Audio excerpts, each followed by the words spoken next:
को एक मरतबा फिर आपको मैट्रिक मेंट्योर में खुशामदीद कहते हैं। आज हमारा टॉपिक केमिस्ट्री का है। आज हम सीखेंगे इलेक्ट्रॉनिक कॉन्फ़िगरेशन।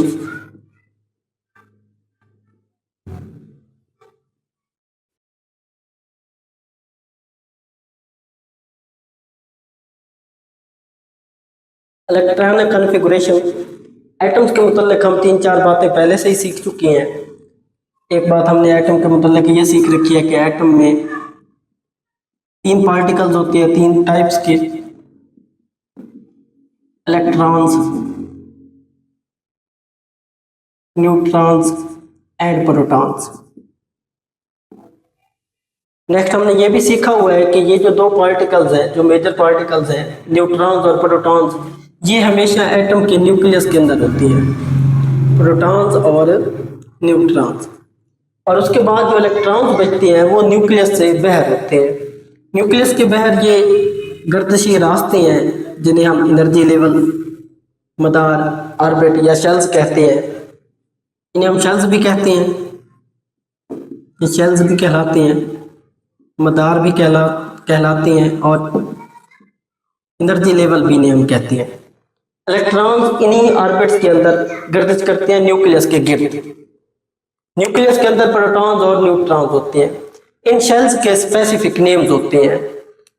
जो हमारे पास सबसे पहला शेल होता है उसका नाम होता है के, दूसरे का एल, तीसरे के लिए एम और चौथे शेल का नाम होता है एन।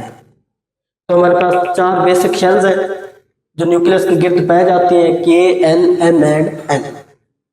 अब हमने ये देखना है कि के शेल में कितने इलेक्ट्रॉन समा सकते हैं, एल में कितने, एम में कितने और एन में कितने इलेक्ट्रॉन समा सकते हैं। इसके लिए एक यूनिवर्सल फार्मूला है 2n⁻², 2n की ताकत 2। ये जो छोटा n है ये शेल का नंबर है। n से मुराद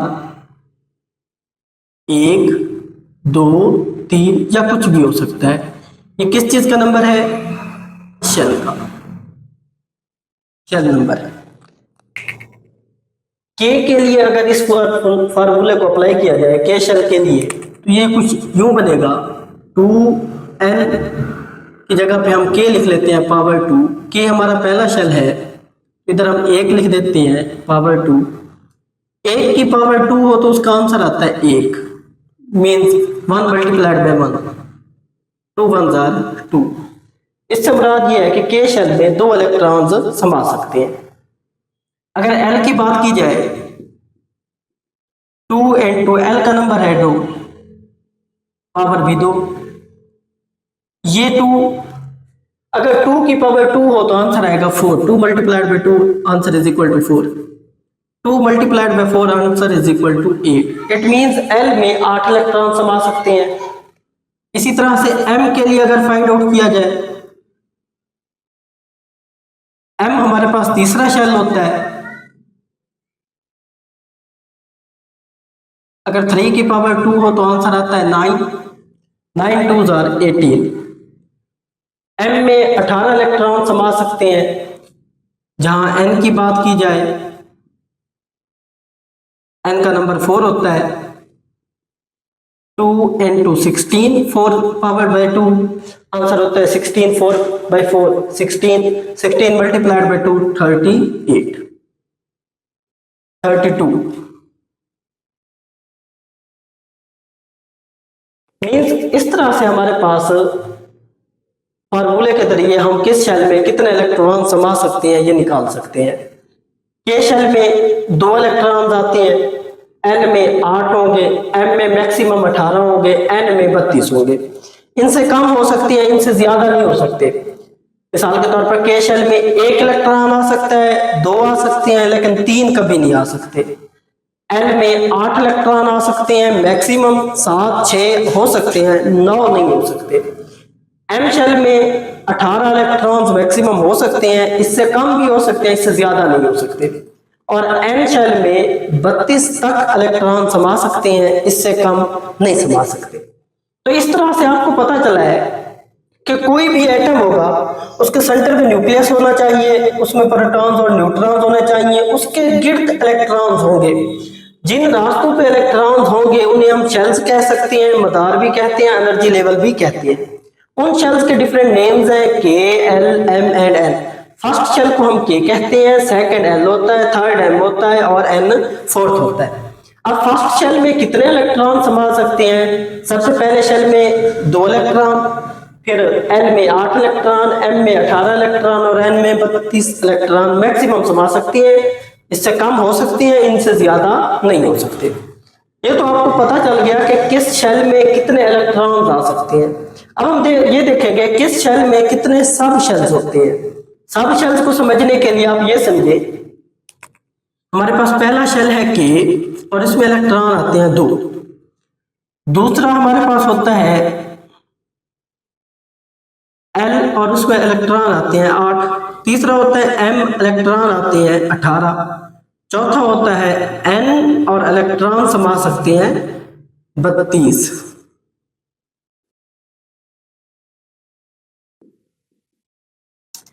के शेल में 2 इलेक्ट्रॉन आते हैं। के शेल का हमेशा एक ही सब शेल होता है, एस। इसे हम 1s कहते हैं क्योंकि ये पहले शेल का सब शेल है। पहला शेल के है और उसका पहला सब शेल एस है, तो के के साथ भी मैंने 1 लिखा है, एस के साथ भी 1 लिखा है, तो आप इसे पढ़ेंगे 1s। के में 2 इलेक्ट्रॉन समाते हैं, तो एस में भी कितने इलेक्ट्रॉन्स आ जाएंगे? वही 2 के 2 किधर आ जाएंगे? एस में आ जाएंगे। ये बिल्कुल ऐसे ही है जैसे एक वाले साहब के पास 5, ये बिल्कुल ऐसे ही है जैसे एक वाले साहब के पास 20 रुपए हो और उसका एक ही बेटा हो और वह जायदाद देना चाहे तो साहब जरा 20 के 20 अपने एक ही बेटे को दे देगा। इसे बिल्कुल ऐसे ही समझे, के पास 2 इलेक्ट्रॉन्स है तो वही दोनों आ जाएंगे एस में। के पहला सब शेल है तो इसका एक ही सब शेल होगा। एल के 2 सब शेल होती हैं, एक 2s और 2p। ये भी एस सब शेल है, ये भी एस सब शेल है। ये एस सब शेल है के का और एल के लिए सब शेल है एस। इसे हमने 2s कहा है क्योंकि ये दूसरे शेल का सब शेल है। ये 1s है क्योंकि ये पहले शेल का सब शेल है। एस में कितने इलेक्ट्रॉन्स आती हैं? 2। तो साफ ज़ाहिर है अगर एस में 2 है, टोटल 8 है, तो 6 जो बन जाएंगे वो पी में आ जाते हैं। टोटल 8 आने हैं एल में। एस में 2 इलेक्ट्रॉन समा सकते हैं, हमने ऊपर भी सीख लिया है। एस में 2 इलेक्ट्रॉन समा सकते हैं और उसके बाद जो 6 बचेंगे वो पी में आ जाएंगे। एम के कितने इलेक्ट्रॉन्स होते हैं? टोटल 18 इलेक्ट्रॉन्स है और इसके सब शेल होते हैं 3s1, 3s2, 3p6 and 3d। 3s2, 3p6 and 3d। देखिए हम ऊपर सीख रहे हैं कि s में 2 इलेक्ट्रॉन समा सकती हैं और p में मैक्सिमम 6 इलेक्ट्रॉन समा सकते हैं। इलेक्ट्रॉन 6 से कम तो हो सकते हैं, ज्यादा नहीं हो सकते। अगर गिना जाए 6 और 2 8 इलेक्ट्रॉन तो एस और पी में आ गए, बाकी टोटल आने चाहिए 18। बाकी 10 इलेक्ट्रॉन बच जाएंगे, वो किधर शिफ्ट हो जाते हैं? डी में। अब हमने ये भी सीख लिया कि डी सब शेल में मैक्सिमम 10 इलेक्ट्रॉन आ सकती हैं या इससे कम, इससे ज्यादा नहीं हो सकते। एम के 3 सब शेल हमने सीखे, 3s, 3p and 3d। 3s में 2 इलेक्ट्रॉन्स, 3p में 6 और 3d में 10 इलेक्ट्रॉन्स। एन के देखें 4s, 4p, 4d and 4f। 4s में कितने इलेक्ट्रॉन समा सकती हैं? s में हमने अभी सीख लिया है 2 समाते हैं और p में 6 इलेक्ट्रॉन आ सकते हैं, d में 10 इलेक्ट्रॉन आ सकते हैं और उसके बाद आ जाएगा f। अब 10 और 6 16 और 2 18 इलेक्ट्रॉन यहाँ आ गए, बाकी बच जाते हैं 14 इलेक्ट्रॉन, वो हमेशा f में आएंगे। तो हमने सीख लिया है कि n शेल के अपने 4 सब शेल होंगे, s, p, d and f, और सबसे ज्यादा इलेक्ट्रॉन f में आते हैं 14, d में 10, p में 6 और s में 2 इलेक्ट्रॉन समा सकती हैं। अभी तक हमने जो बातें सीखी हैं, एक एटम में 3 तरह के पार्टिकल्स होंगे, electron, neutron and protons. Proton और न्यूट्रॉन न्यूक्लियस के अंदर होंगे। इलेक्ट्रॉन जो होंगे न्यूक्लियस के गिर्द जो रास्ते होंगे, जो शेल्स होंगे उनके ऊपर वाक़ई होंगे।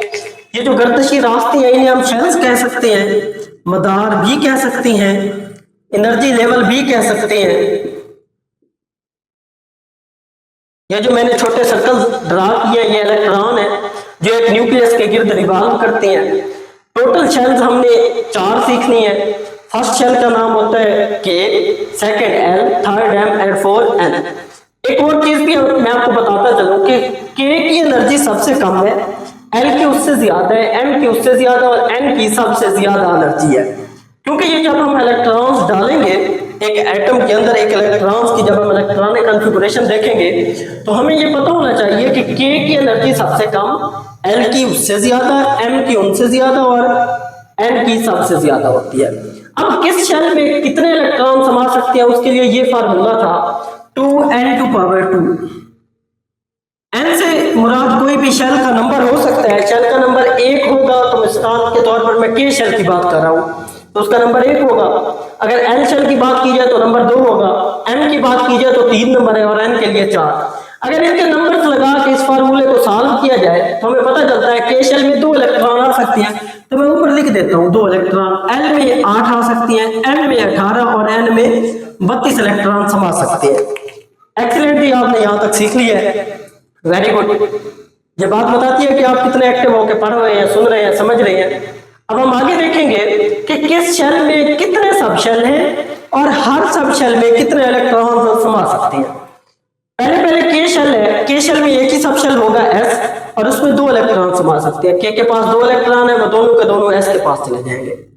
उसके बाद एल है, एल के पास एस और पी 2 सब शेल्स हैं और 2 इलेक्ट्रॉन एस में चले जाएंगे, 6 कहां जाते हैं, पी में चले जाते हैं, एस पी फिल हो जाते हैं। एम तीसरा शेल है तो इसके 3 सब शेल होंगे और एन चौथा शेल है तो इसके 4 सब शेल होंगे। अब देखा जाए एम के 3 सब शेल्स हैं, S P and D. S में 2 इलेक्ट्रॉन समाते हैं, पी में 6 और डी में 10। एन के 4 सब शेल्स हैं, एस में 2 इलेक्ट्रॉन, पी में 6 इलेक्ट्रॉन, डी में 10 और एफ में 14 इलेक्ट्रॉन। इस तरह से ये इलेक्ट्रॉन अपने अपने सब शेल में समाते हैं, आ सकते हैं, डाल सकते हैं हम इन्हें। लेकिन फिर वही बात एनर्जी की आ जाएगी कि जिस सब शेल की एनर्जी कम होगी सबसे पहले इलेक्ट्रॉन उसी सब शेल में जाएंगे और उसके बाद अगले सब शेल में और उसके बाद अगले सब शेल में। सबसे पहले देख लेते हैं किस शेल की एनर्जी सबसे कम होती है। जैसा कि मैंने पहले बताया था के की एनर्जी सबसे कम होती है, एल की उससे ज्यादा, फिर एम की और फिर एन की। बात बच्चे कंफ्यूज होती है इस सिंबल को लेकर कि ये किस चीज का सिंबल है, इसे भी थोड़ी वजाहत देख लेती हैं। ये सिंबल है, इसे पढ़ा जाता है, ये छोटे है कि सिंबल है कि जो चीज इस साइड पे होगी वो छोटी होगी और जो इधर होगी वो बड़ी होगी। और अगर ये सिंबल जो लिखा हो तो इसे बड़े है कि सिंबल कहते हैं कि जो नंबर इस साइड पे होगा वो बड़ा होगा और जो इधर होगा वो छोटा होगा। आप इसे आसानी से यूं समझ लेते हैं कि जिस साइड पे इसका एक कोना है, एक कोना वो कम होगा, वो नंबर छोटा होगा, और जिधर 2 है वो नंबर हमेशा बड़ा होगा। तो ये समझने में आसानी हो जाएगी। तो ये जो मैंने सिंबल यहाँ लगा के बयान किया हुआ है, के शेल की एनर्जी सबसे कम, एल की उससे ज्यादा, एम की उनसे ज्यादा और एन की उससे भी ज्यादा। देख लें अगर मैं 8 और 7 लिखूंगा तो साफ ज़ाहिर है एक कोना इस साइड पे बनाना पड़ेगा क्योंकि 7 छोटा है और 2 टांगे इस साइड पे क्योंकि 8 बड़ा है। तो इस तरह से हमारा ये काम चलता है।